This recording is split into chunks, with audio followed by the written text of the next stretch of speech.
বাতি যেমন জ্যোতি হয়, বাতি আর জ্যোতি একই নয়।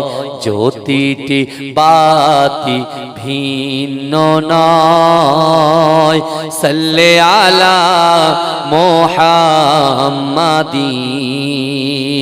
সৈয়দেনা সফিয়েনা। সাল্লে আলা মুহাম্মাদিন। ডাকি তোমারে বারে বার, কান্দায় না আমাকে আর। চাহিয়া আছে দেখাও দিদার। সাল্লে আলা মুহাম্মাদিন সৈয়দেনা সফিয়েনা। সাল্লে আলা মুহাম্মাদিন। বৃক্ষ ডেকে বলিলেন তিনি, বলো হে বৃক্ষকে আমি। বলিলেন রাসূল আপনি। সাল্লে আলা মুহাম্মাদিন। আল্লাহুম্মা সাল্লি আলা।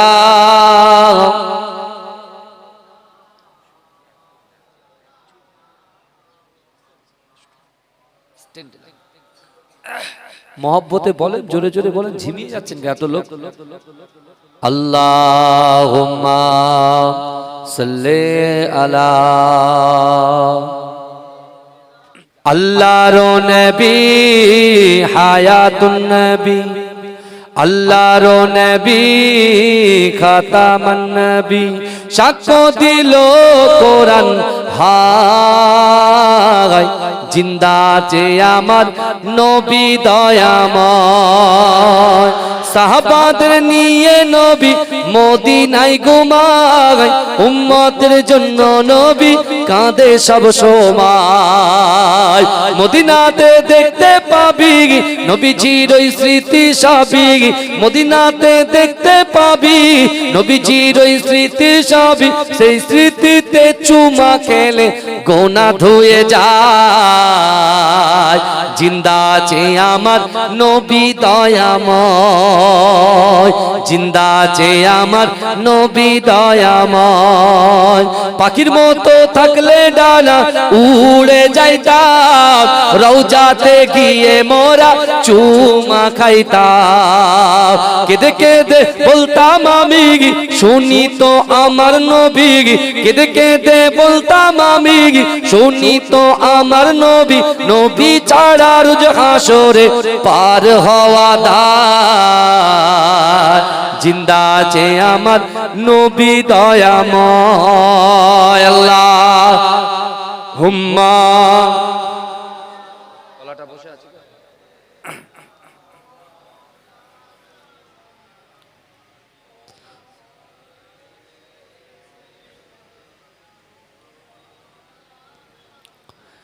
এ কেমন নূর পেলে ও গো মা আমিনা, ও গো মা আমিনা। তোমার লালের ছোঁয়াই ধন্য এ জামানা, ধন্য এ জামানা। এ কেমন নূর পেলে ও গো মা আমিনা, ও গো মা আমিনা। তোমার লালের ছোঁয়াই ধন্য এ জামানা, ধন্য এ জামানা। খোদার ওই কাবা দুলে দুলে কয় মারহাবা, দুলে কয় মারহাবা। বলে আজ এলো দরাগায় এ যে কাবার কাবা, এ যে কাবার কাবা। খোদার ওই কাবা দুলে দুলে কয় মারহাবা, দুলে কয় মারহাবা। বলে আজ এলো ধরা গায় এ যে কাবার কাবা, এ যে কাবার কাবা, যার নূরে আলোকিত হলো এ জামানা। এ কেমন নূর পেলে ও গো মা আমিনা, ও গো মা আমিনা, তোমার লালের ছোঁয়াই ধন্য এ জামানা, ধন্য এ জামানা। আসিলে হয়ে ধরা গায় রহমাতাল লিল আলামিন, রহমাতাল লিল আলামিন। গুনাহগার পাপী তাপির পরকালের জমিন, পরকালের জমিন। আসিলে হয়ে ধরায় রহমাতাল লিল আলামিন, রহমাতাল লিল আলামিন। গুনাহগার পাপী তাপির পরকালের জমিন, পরকালের জমিন। তুমি হাসর শাফাআতের সফিনা, এ কেমন নূর পেলে ও গো মা আমিনা, ও গো মা আমিনা, তোমার লালের ছোঁয়াই ধন্য এ জামানা, ধন্য এ জামানা। হবে না তোমার মতো তুমি যে বেমিসাল, তুমি যে বেমিসাল। যে দেখে সেজন বলে এ যে রূপে কামাল, এ যে রূপে কামাল। হবে না তোমার মতো তুমি যে বেমিসাল, তুমি যে বেমিসাল। যে দেখে সেজন বলে এ যে রূপে কামাল, এ যে রূপে কামাল। এ কেমন নূর পেলে ও গো মা আমিনা, ও গো মা আমিনা, তোমার লালের ছোঁয়াই ধন্য এ জামানা। আল্লাহুম্মা সাল্লি আলা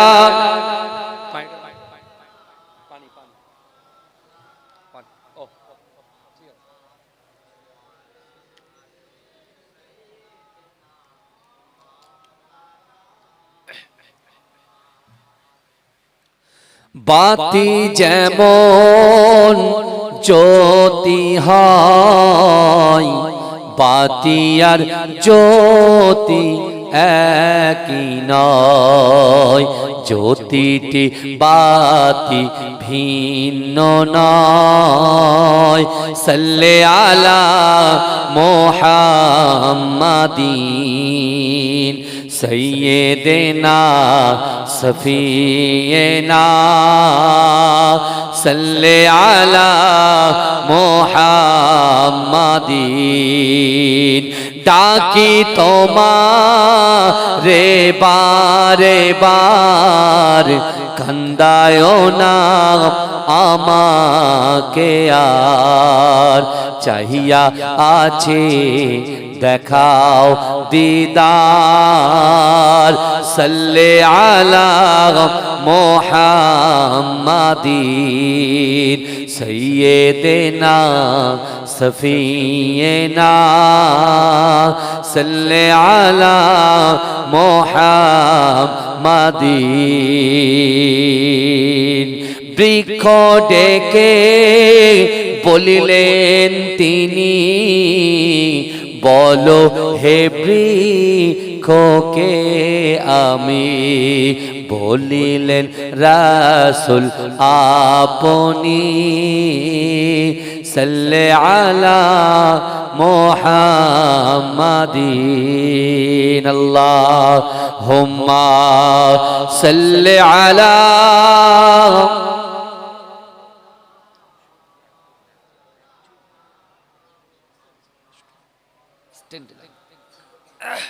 মহব্বতে বলেন, জোরে জোরে বলেন, ঝিমিয়ে যাচ্ছেন এত লোক। আল্লাহুম্মা সাল্লি আলা।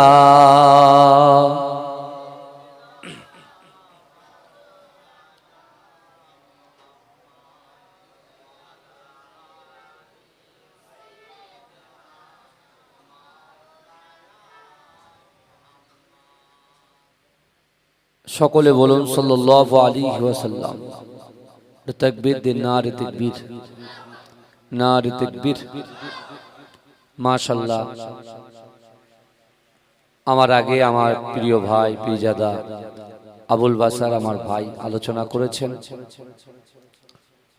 আল্লাহ পাক রব্বুল আলামিনের দরবারে লাখো কোটি শুকরিয়া জ্ঞাপন করি যে আল্লাহ পাক রব্বুল আলামিন আজিকার দিনেতে আমাদের মতো গুনাহগার, খাতাকার, সিয়াকার, নাচিস বান্দা বান্দিগুলোকে কিছু সময় এই জান্নাতের বাগানে কোরআন, হাদিস, ইজমা, কিয়াসের কিছু কথা শোনার এবং বসার তৌফিক এনায়েত করে দিয়েছেন। সকলে উচ্চ আওয়াজে বলুন আলহামদুলিল্লাহ।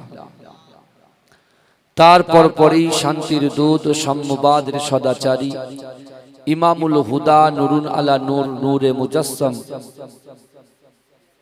সরকার দো আলম, মুফাখরে মৌজুদা, ইমামুল আম্বিয়া, খাতামান নবীয়িন, হাবিবে লবিবে তবিব জনাবে মুহাম্মদ মুস্তাফা সাল্লাল্লাহু আলাইহি ওয়াসাল্লামের রওজা মুবারকে, মাজার মুবারকে কোটি কোটি দরুদ ও সালাম। সকলে বলুন সাল্লাল্লাহু আলাইহি ওয়াসাল্লাম। আজকে আমরা যারা এই জান্নাতের বাগানের ভিতরে বসেছি, আমরা অনেকে নিয়ত করেছি, অনেকে নিয়ত না করে বসেছি। যেহেতু আমি আপনাদের প্রাণ প্রিয় মাজরাইট হুজুর পীর কেবলা আওলাদ, আমি কিছু বছর ধরে আপনাদের কাছে শেষের বেলা থাকি। আজকে আমরা যারা এখানে বসে আছি,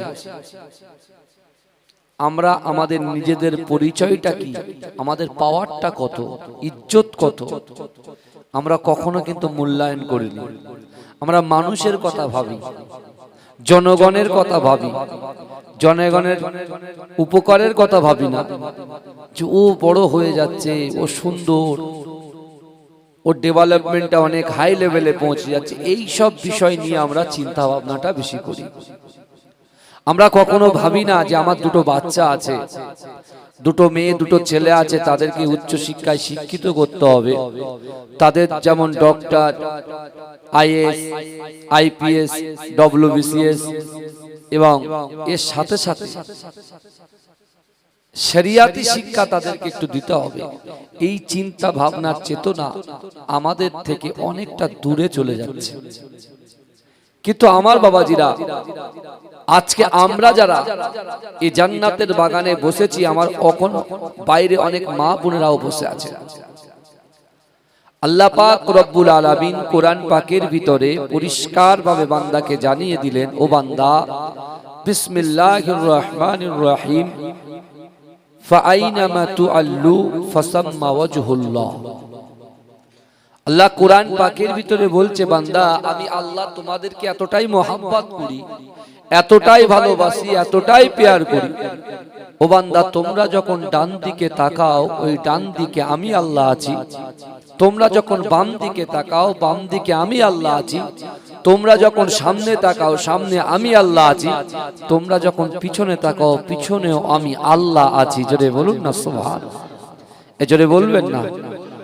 মক্কার জমিনে বিশ্ব নবী রাসূলুল্লাহ যখন দ্বীন প্রচার করছেন, আল্লাহর রাসূল যখন কোরআন, বিশ্ব নবী রাসূলুল্লাহ সাল্লাল্লাহু আলাইহি ওয়াসাল্লামের এই কোরআন শুনে মানুষ মুগ্ধ হয়ে মক্কার যুবকেরা, মক্কার মুরব্বীরা দলে দলে আল্লাহর রাসূলের হাতে হাত দিয়ে কালেমা পড়ে মুসলমান হতে শুরু করে দিলেন। জোরে বলুন না সুবহানাল্লাহ। কিন্তু এখানে একটা বিষয় হলো খুব ইন্টারেস্টিং জিনিস, যে রাতের বেলা যে সকল কাফেরগুলো তৎকালীন যুগে সব থেকে বড় নেতা বলে যারা দাবি করত, তারা কিন্তু রাতের গভীরে আল্লাহর রসুলের সামনে বসে বসে তারাও কোরআন শ্রবণ করত। জোরে বলুন না সুবহানাল্লাহ। এদিকে মক্কার একজন বড় কাফের, যার নাম উমাইয়া ইবনে খালফ,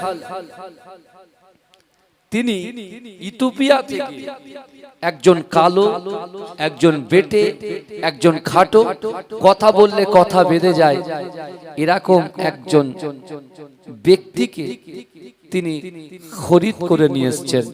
তার নাম হচ্ছে হযরতে বেলাল। ভালো করে বুঝবেন, হযরতে বেলাল। আজকে আমরা মানুষে মানুষে ডিভাইডেড করি, পৃথক করি। আমরা লাইন তৈরি করি। কিসের লাইন? যে কালো তার লাইন আলাদা, যে ফর্সা যার স্কিনটা হোয়াইট তার লাইন আলাদা, যে লম্বা তার লাইন আলাদা, যে খাটো বেটে তার লাইন আলাদা, যে কানা তার লাইন আলাদা, যে খোড়া তার লাইন আলাদা। আমরা দুনিয়াতে আমরা নিজেদের মন মর্জি আমরা মানুষকে এক একটা তকমা দিই। ও কালো, ও বেটে, ও কানা, ও খোড়া। তা আমি বলি ভাই, আপনি তো বলছেন ঠিক আছে, আমি মেনেই নিলাম, কিন্তু আপনি বলুন এই পৃথিবীর সৃষ্টি করনেওয়ালার মালিক কে? এজরে বলেন কে? আল্লাহ। তাহলে এই যে সৃষ্টিগুলো কানা, ঘোড়া, সাদা, কালো, বেটে, লম্বা, তোতলা, হ্যাঁ, এগুলো কার সৃষ্টি? এজরে বলেন কার সৃষ্টি? আল্লাহ সৃষ্টি। এখন বলেন আল্লাহ সৃষ্টি কি কখনো খারাপ হতে পারে? কথা বলেন, খারাপ হতে পারে না। তাই আমি আপনাদেরকে বলছি যে আল্লাহ পাক রব্বুল আলামিন, আল্লাহ পাক রব্বুল আলামিন তিনি পরিষ্কার করে দিয়েছেন। আল্লাহ চারটে কসম খেয়ে আমাদেরকে একটা সুসংবাদ দিয়েছেন। ভালো করে বুঝবেন, কারণ আল্লাহ কোন মানুষের স্কিনের দিকে তাকায় না, আল্লাহ কোন মানুষের বংশের দিকে তাকায় না, আল্লাহ কোন মানুষের টাকার দিকে তাকায় না, আল্লাহ মানুষের কোন সম্মানের দিকে তাকায় না, আল্লাহ মানুষের অন্তরের দিকে তাকায়, কলবের দিকে তাকায়। জোরে বলুন না সুবহানাল্লাহ। আল্লাহ রাসূলুল্লাহর মোহাব্বতের দিকে তাকায়। আল্লাহ, আল্লাহর বান্দারা আল্লাহকে কতটা ভয় করেছে, আল্লাহ সেদিকটার দিকে তাকায়। সেদিক বিবেচনা করে আল্লাহ নির্ধারণ করে দেয় সে বান্দা বান্দি জান্নাতে যাবে না জাহান্নামে যাবে। আজকে আমরা দুনিয়ার মধ্যে চায়ের দোকানে একরকম আলোচনা হয়, পুকুরে সানঘাটে একরকম আলোচনা করা হয়, তাসের আড্ডায় একরকম আলোচনা চলে, যখন বন্ধু বন্ধুর সঙ্গে মাচার উপরে বসে, মাচানের উপরে বসে গল্প করে তখন আর এক রকম আলোচনা চলে। কিন্তু সেই আলোচনার মধ্যে আমরা যারা 5 ওয়াক্ত নামাজ পড়ি না, জুম্মার নামাজটা পড়ি, আবার 5 ওয়াক্ত নামাজ পড়ি না, জুম্মার নামাজও পড়ি না, হ্যাঁ, লাইলাতুল কদরের নামাজ পড়ি, আবার শবে বরাতের নামাজ পড়ি, এই দুটো নামাজও পড়ি না, আমরা যারা ঈদের নামাজ পড়ি আবার পড়ি না। আমি আমার ভাইদেরকে বলতে চাই, যুবকদেরকে বলতে চাই, মুরব্বীদেরকে বলতে চাই যে আপনি যতটুকু নামাজ পড়লেন, আল্লাহ যে নেকি আপনাকে দিল, যে আমল নামায় আল্লাহ নেকি দিল, আপনার এমন কোন কথা আপনি বলেন না তো যার কারণে ওই নেকিগুলো আস্তে আস্তে মাইনাসের খাতায় যাচ্ছে? এটা কিন্তু একটা জিজ্ঞাসার চিহ্ন, ভাবতে হবে বাবা। শুধু জলসা শুনে চলে গেলে হবে না, জলসাটা নিয়ে যেতে হবে। আপনি দেখুন আমার যুবকরা বলছে জবি হোগা বাদ মে দেখা জায়গা। হুজুর আপনি কি বলছেন? মাছের ব্যবসায় যায় 2000 করে নিয়ে বাড়ি আসি। আপনার মতো হুজুরের কথা কেন শুনবো? আমি পুট্টি প্যারিসের কাজে যাই, হুজুর 1200 টাকা করে ইনকাম করে নিয়ে আসি, আপনার কথা শুনবো কেন? সিমলের যুবকদের ভিতরে এই মনোভাব, এই মেন্টালিটি আসেনি তো?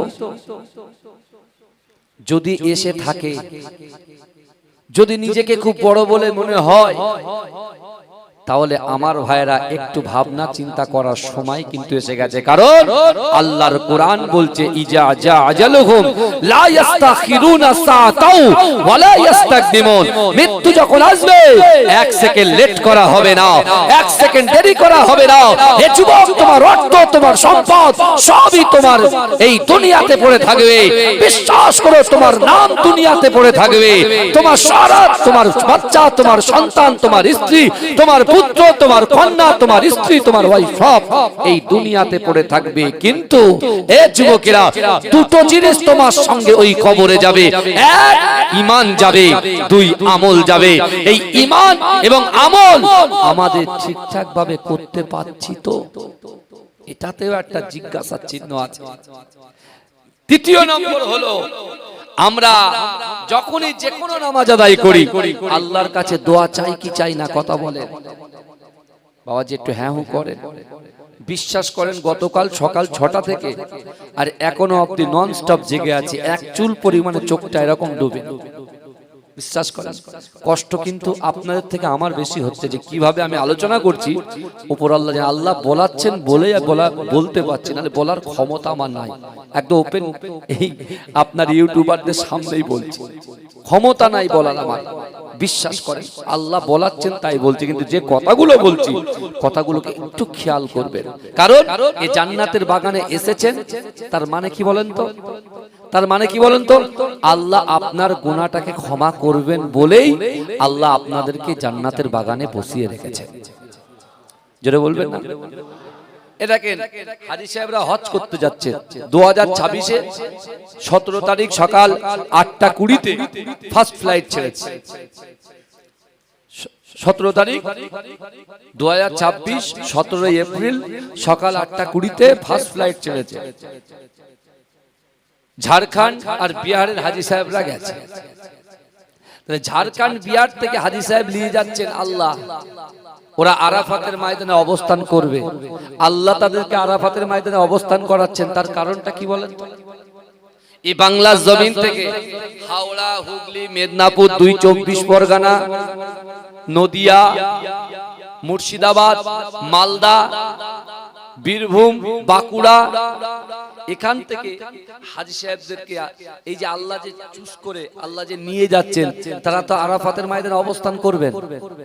তা আরাফাতের ময়দানে নিয়ে যাওয়ার কারণ, আল্লাহ সুযোগ দেওয়ার কারণ হলো ওই বান্দার জিন্দেগি জীবনের সমস্ত রকম গুনাহ খাতাগুলোকে আল্লাহ মাফ করে দেবেন। তাই জোরে বলেন, জোরে বলবেন না? কিন্তু আমার ভাই জানেরা, হে নবী পাকের উম্মত উম্মতিরা, হে নবী দেবানারা, আমার আল্লাহ পাক রব্বুল আলামিন বান্দাকে জানিয়ে দিয়েছে, ও বান্দা দুনিয়ার জমিনে আমি আল্লাহ পাক রব্বুল আলামিন তোমাকে এত অস্তিত্ব দিয়েছি, এত সম্মান দিয়েছি, এত ইজ্জত দিয়েছি। ও বান্দা শোনো শোনো, দুনিয়ার মোহে পড়ে, দুনিয়ার লোভে পড়ে, দুনিয়ার লোভে পড়ে, দুনিয়ার মোহে পড়ে তোমরা শরিয়াত থেকে অনেক দূরে সরে গেছো, নামাজ থেকে দূরে সরে গেছো, পিতামাতার মোহাব্বত থেকে দূরে সরে গেছো, স্ত্রীর মোহাব্বত থেকে দূরে সরে গেছো, স্বামীর মোহাব্বত থেকে দূরে সরে গেছো। না না না, ও বান্দা আমি আল্লাহ পাক রব্বুল আলামিন তোমাদেরকে জানিয়ে দিলাম, ও বান্দা ওহুম লা ইফতানুন, আমি আল্লাহ তোমাদেরকে পরীক্ষা করব।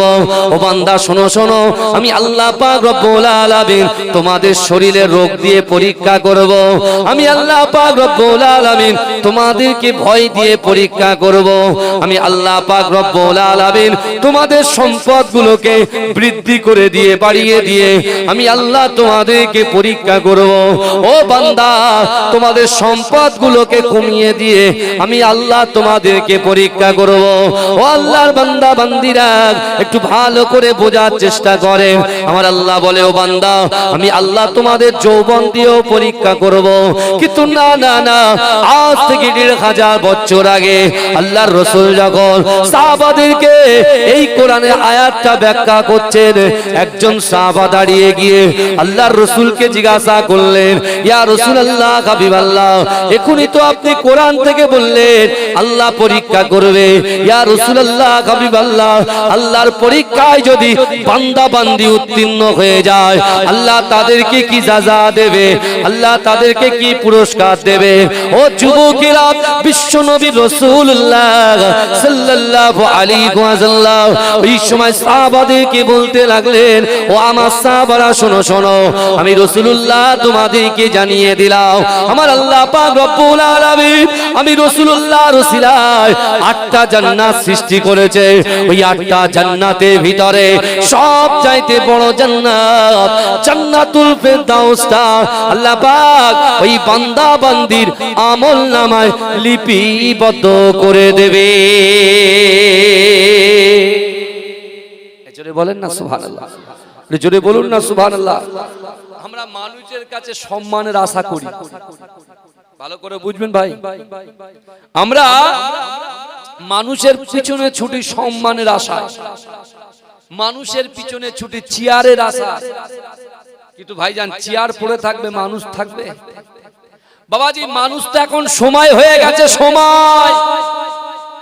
আপনি যদি বলেন হুজুর আমরা মানুষ, আমি বলছি না আপনি সময়। বলছি হুজুর আপনি কি বলছেন? আমি বলছি শোনেন, এখন যদি ইন দা মেন টাইম, এখন যদি আমার মৃত্যু হয়ে যায়, আমার আর কিছু করার সময় থাকবে? কথা বলেন বাবাজি। খুব অল্প সময় থাকবো, কোনো অসুবিধা নেই, একটু বলে। আপনি চিন্তা করেন মানুষ এখন মানুষ নেই, মানুষ এখন সময় হয়ে গেছে। আপনি বলুন এক্ষুনি যদি আমাদের মৃত্যু হয়ে যায় তাহলে কি হবে? আর সময় পাবো? স্ত্রীর কাছে সময় দিতে পারবো? সন্তানের কাছে সময় দিতে পারবো? পিতামাতার কাছে সময় দিতে পারবো? পারবো না। তাহলে সময় থাকবে না। তাহলে এই সময়কে মূল্যায়ন দেওয়া শেখে, সময়কে গুরুত্ব দিতে হবে। আপনি বলছেন হুজুর আপনি যে কথার মধ্যে বলছেন যে লোভ লালসা, টাকা ছাড়া তো সংসার চলে না। টাকা ছাড়া স্ত্রীর জামা কাপড়, সন্তানের জামা কাপড় কি করে কিনবো, কি করে সংসার চালাবো, কি করে আমরা চাষাবাদ করবো, সব জায়গায় তো পয়সা লাগে। এ কথা ঠিক না ভুল?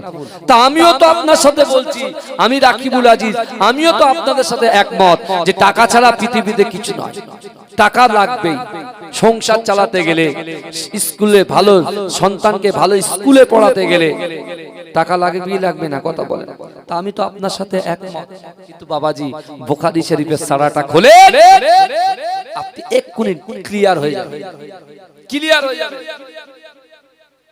আপনি দেখেন আমাদের কাছে যা ব্যাংক ব্যালেন্স আছে, টাকা আছে, অর্থ আছে, সম্পদ আছে, আমার মা বোনেরা আঁচলে করে টাকা বেঁধে বেঁধে তাদের কাছেও একটা অর্থের কিছু পয়সা তাদের কাছে আছে।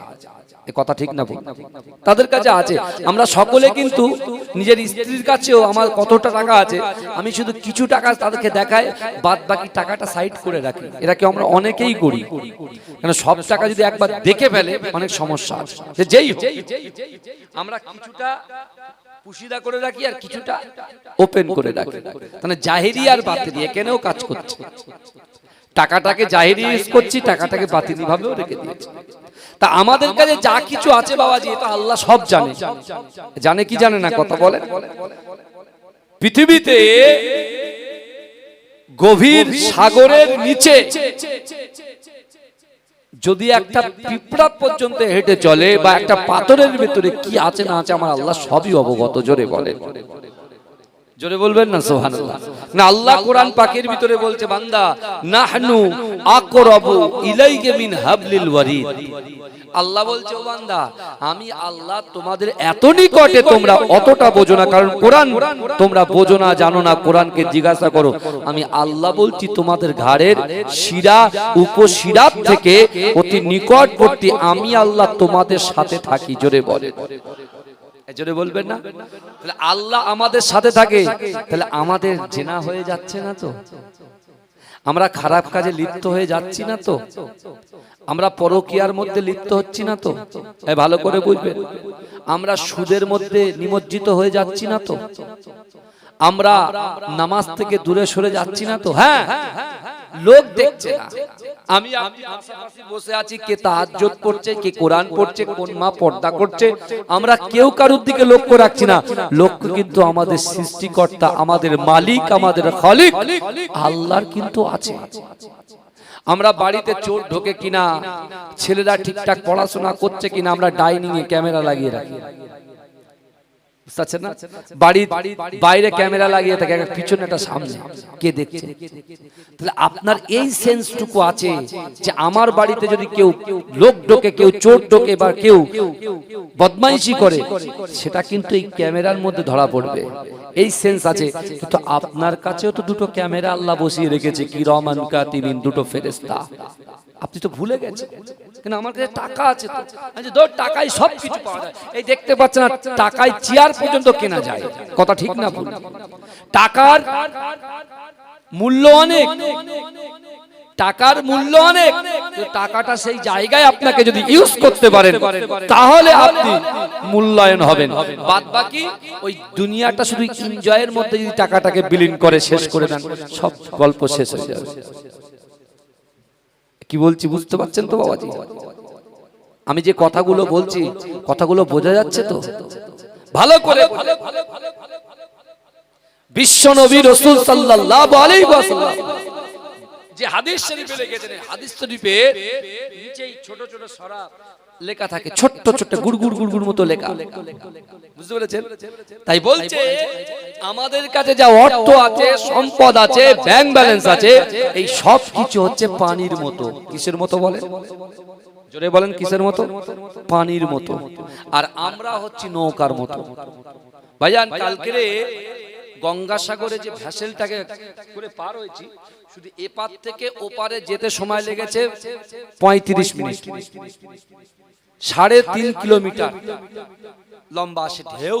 ওরে বাবারে, আমার মনে মনে হয়েছে যে জিন্দেগি তার এদিকে জলসা আসবো, এই ফার্স্ট আর এই লাস্ট। কিন্তু সেই যুবকদের এত সুন্দর ব্যবহার, সত্যি কথা বলছি ভাইজান, ওখানে 2 লাখ লোক বাস করে, বুঝতে পেরেছেন? এত সুন্দর জায়গা। আমি জীবনের প্রথম গেলাম, কারণ 5 বছর আগের থেকে তারা আমাকে বারবার করে বলেছে, আমি যেতে পারিনি, কিন্তু এবারে গেলাম। কিন্তু তাদের ব্যবহার আচার খুব ভালো। হ্যাঁ, ফের ফোন করেছে, হুজুর আসবেন তো? আমি, তোমাদের কি মনে হয় বলো তো? বলে, আমরা যা আপনাকে ইউজ করেছি আপনি আর আসবেন না। আরে তোমরা ইউজ করেছো বলেই আমি আসবো, বুঝতে পেরেছেন? এতটাই দেখেন মানুষের, আমরা এই যে পোশাকগুলো পরে আছি, এতগুলো ভাইজানরা বসে আছেন, আমি শুধু ভাববো যে মাথায় দাড়ি, মুখে টুপি, বুঝতে পেরে, মাথায় টুপি, মুখে দাড়ি, হ্যাঁ, জুব্বা পরে আছে, ওই ব্যক্তিটাই ভালো। আমি যদি এটা মূল্যায়ন করি তাহলে এটা আমার জন্য ভুল হবে। কারণ একজন বিনা টুপি, বিনা দাড়িওয়ালা লোকও কিন্তু তাহাজ্জুদের নামাজ পড়ে, এরকম আমি বহুবার দেখেছি, বহু দেখেছি। ওই জন্য তো শরীয়তে এটা নিষেধ আছে যে আপনি কারুর বিরুদ্ধে, কারুর পিছনে আপনি পরচর্চা, পরনিন্দা করতে পারবেন না। কারণ সে কতটা আল্লাহওয়ালা, সে কতটা আল্লাহ ভীরু, সেটা যাচাই বাছাই ক্ষমতা কিন্তু আমাদের নেই। যদি সে ভালো ব্যক্তি হয়, আপনি যদি তার পরচর্চা, পরনিন্দা করেন, তাহলে আপনি যে নামাজ, কালাম, জিকির, ফিকির, ইবাদত, বান্দিগি যা কিছু করেছেন, ওখান থেকে সব মাইনাসের খাতায় যাবে। তাহলে আমাদের কাছে যা সম্পদ আছে সব হচ্ছে পানির মতো, আর আমরা হচ্ছি নৌকার মতো। সামনে পানি, পিছনে পানি, ডান দিকে পানি, বামে পানি। নৌকা কিন্তু দুর্বার গতিতে এগোবে, তাই না? নৌকা ছাড়া, পানি ছাড়া যেমন নৌকা চলতে পারে না, টাকা ছাড়া সংসারও চলতে পারে না। টাকা ছাড়া বলেন চাষাবাদ করা যায় না, টাকা ছাড়া সন্তানদের শিক্ষিত করা যায় না। কিন্তু বাবাজি এটা তো বুঝলেন, কিন্তু ওই পানির উপরে যে নৌকাটা চলছে, সেটা যদি ছিদ্র হয়ে যায় কি হবে? এই কথা বলে, সেটা যদি ছিদ্র হয়ে যায়, আপনারাই বিবেচনা করুন, আমি বলবো না। হ্যাঁ, সেটা যদি ছিদ্র হয়ে যায়, পানিটা উপরের দিকে যাবে না নিচের দিকে যাবে?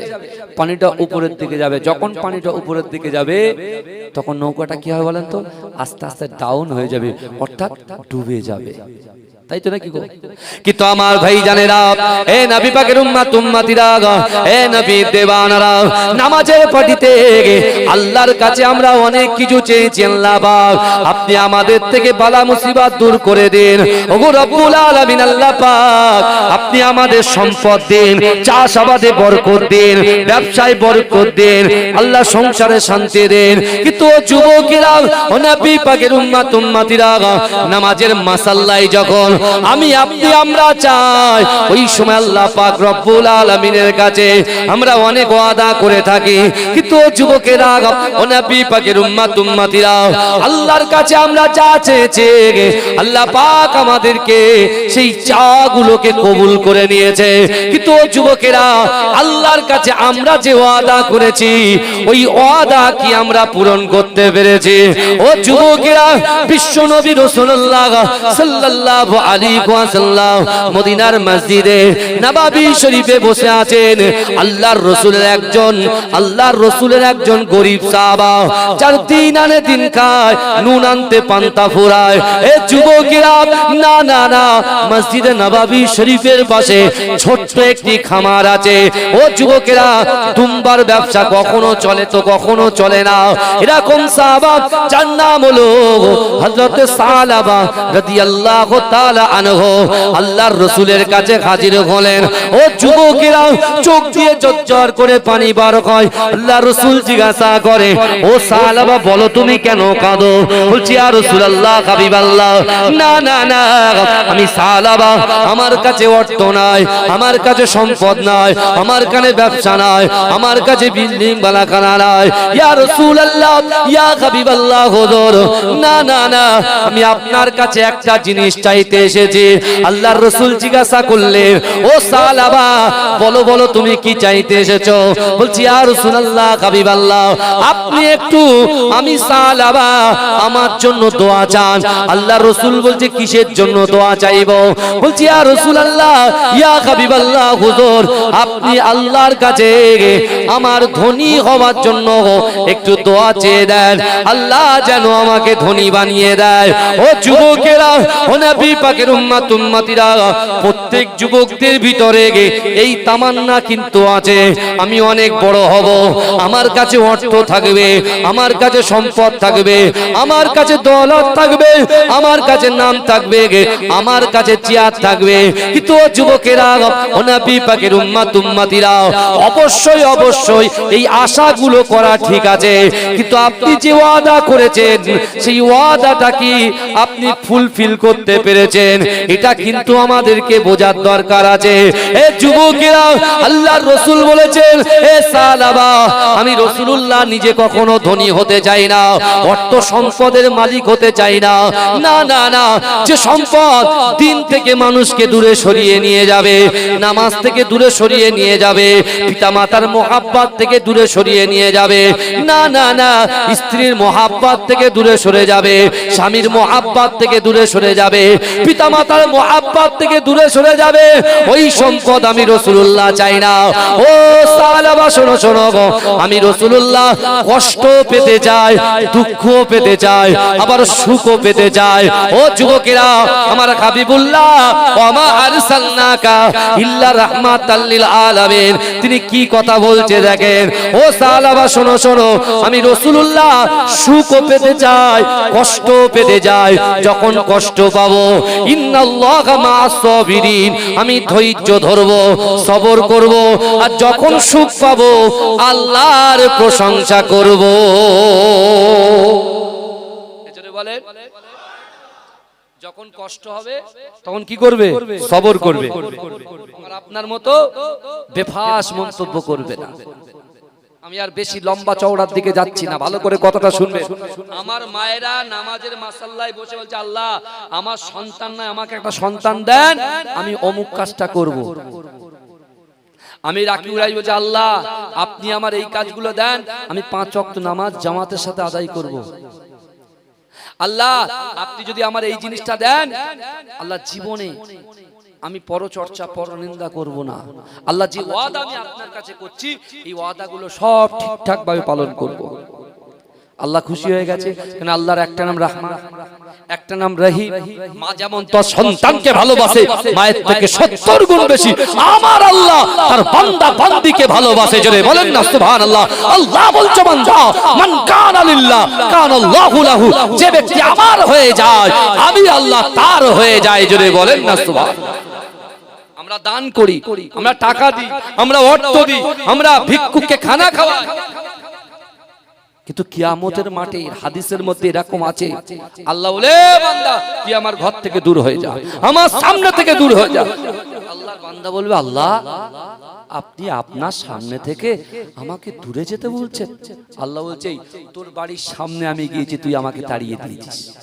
কারণ কোরআন সম্পর্কে তোমার জ্ঞান ছিল না, তুমি কোরআনকে জিজ্ঞাসা করোনি। আমি আল্লাহ কোরআনে কি বলেছি? ও আম্মা সাইলা ফালা তানহার, যদি কোনো মানুষ, কোনো সাইল, কোনো গরিব, কোনো মিসকিন, যে কাস্টের হোক না কেন, যে ধর্মের হোক না কেন, সে যদি তোমার কাছে হাত পাতে, ওই হাতকে তোমরা ফেরত দিতে পারো না। ও বান্দা শোনো, আমি আল্লাহ পাক রব্বুল আলামিন তোমার ঘরের সামনে দাঁড়িয়েছিলাম, তুমি আমাকে দূর দূর করে তাড়িয়েছো। কারণ আমরা যখন দানটা করি, ওই দানটা যে নিচ্ছে তার হাতে যায় না, আল্লাহর কুদরতি হাতে আগে যায়। জোরে বলুন না, জোরে বলবেন না, জোরে বলা যাবে না সুবহানাল্লাহ, জোরে বলা যাবে না সুবহানাল্লাহ। নারে তাকবীর, নারে তাকবীর, নারে তাকবীর। আহলান সাহলান মাহে রমজান লাইলাতুল কদরের রাত রহমত নাজাত মাগফিরাত। মাইকালা ভাই একটু কাছে আসো, সোনার ভাই একটু আসো। মাইকালা ভাই কই? এখানে বসে থাকতে হয়, জানো তো হুজুরটার একটু অসুবিধা আছে, যেহেতু সারা রাত দিন ঘুম নেই, তো একটু মাইকের আওয়াজটা একটু বাড়াতে হবে মাঝে মাঝে, বুঝতে পেরেছো? অসুবিধা নেই তো বাবাজি? তকবীর দেন তো, নারে তাকবীর। এই কারা কারা রাসূলুল্লাহকে ভালোবাসলে একটু হাত তোলেন তো দেখি। মাশাআল্লাহ, তকবীর দেন, নারে তাকবীর।